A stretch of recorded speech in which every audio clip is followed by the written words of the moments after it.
Alors à la ville et à l'agglomération d'Agen, l'évaluation est devenue un véritable outil de pilotage. Elle est confiée au service contrôle de gestion, qui est au sein de la direction des finances, du contrôle de gestion et de la commande publique. Cela permet en fait d'avoir une vue d'ensemble, mais aussi de relier stratégie, moyens et résultats. La démarche, elle a réellement commencé en 2022 par l'adoption d'une délibération cadre, ce qui a permis donc de poser un cadre clair et partagé. Les élus ont décidé pour le mandat actuel d'évaluer 4 politiques. Donc 2 à la ville, la propreté et l'isolement des personnes âgées, et 2 à l'agglomération, donc la collecte des déchets et la politique d'économie en éclairage public. L'organisation au sein de notre collectivité, elle est très claire. Il y a un comité technique d'évaluation avec des agents administratifs et des agents techniques, donc ils mettent en place toute la méthodologie. Et on a aussi une instance décisionnelle qui est le comité de pilotage, là où on intègre les élus.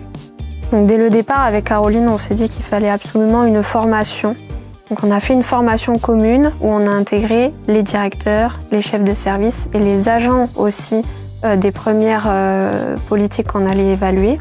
Et on s'est dit aussi que ça serait intéressant qu'il y ait les élus à cette formation. Pourquoi ? Pour avoir une culture commune de l'évaluation dans notre collectivité. Et finalement, là, aujourd'hui, on a travaillé sur 3 politiques.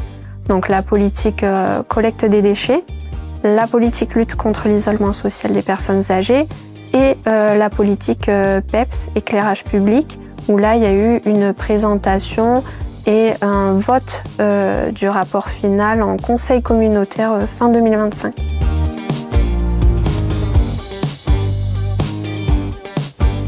Au début, on était parti sur une prestation externe.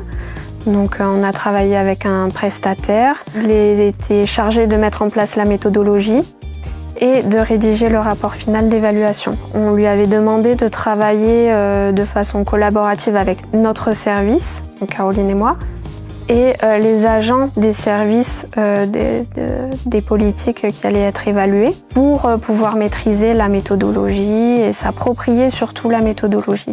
Et finalement, il y a eu des limites à cette façon de fonctionner parce que c'était une évaluation externe, donc tous les pans de la méthodologie n'étaient pas partagés avec nous. C'était apparenté à du contrôle aussi, donc un peu mal vu par les agents. Et la méthodologie, on avait du mal à se l'approprier, les agents, ils avaient du mal à se l'approprier. Et finalement, les résultats étaient simplement présentés sans réelle appropriation par les élus ou les agents. Et donc en 2023, en fait, on a découvert l'auto-évaluation donc qui est portée par la chaire Optima, ce qui a profondément modifié en fait notre façon d'évaluer. On est parti sur une évaluation donc réalisée en interne, mais accompagnée scientifiquement.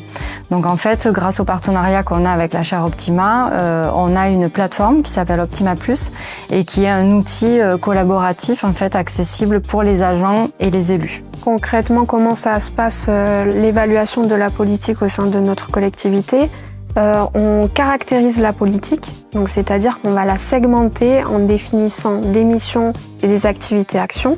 Donc c'est-à-dire que c'est des objets qui sont très concrets pour les agents finalement, ou c'est eux qui font l'auto-évaluation finalement. À la suite de ça, on construit des indicateurs, donc 6 par activité-action. Et on construit des indicateurs autour de 3 dimensions, donc les moyens ressources, les réalisations et les effets impact. Donc à partir de cette construction d'indicateurs, on va les analyser et on va faire des recommandations.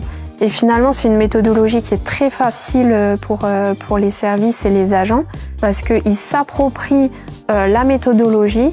C'est eux qui ont le pouvoir quelque part sur les données, ils rentrent, etc. Et ça les fait monter en compétences sur l'évaluation et il y a une remontée d'informations qui est quand même assez impressionnante grâce à cette méthodologie en tout cas.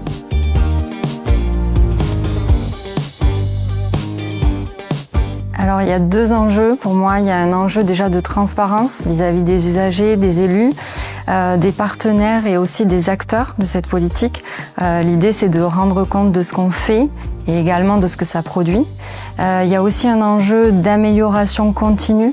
En fait, faire de l'évaluation, c'est mesurer les résultats, mais c'est surtout en fait identifier les marges de manœuvre et les actions que l'on va pouvoir faire pour venir corriger la politique. Et globalement, après, c'est un outil d'aide à la décision quand même pour nos élus, surtout dans un contexte un petit peu budgétaire contraint. Voilà, il faut que les élus, quand ils fassent des choix, se soient éclairés par des données qui sont fiables.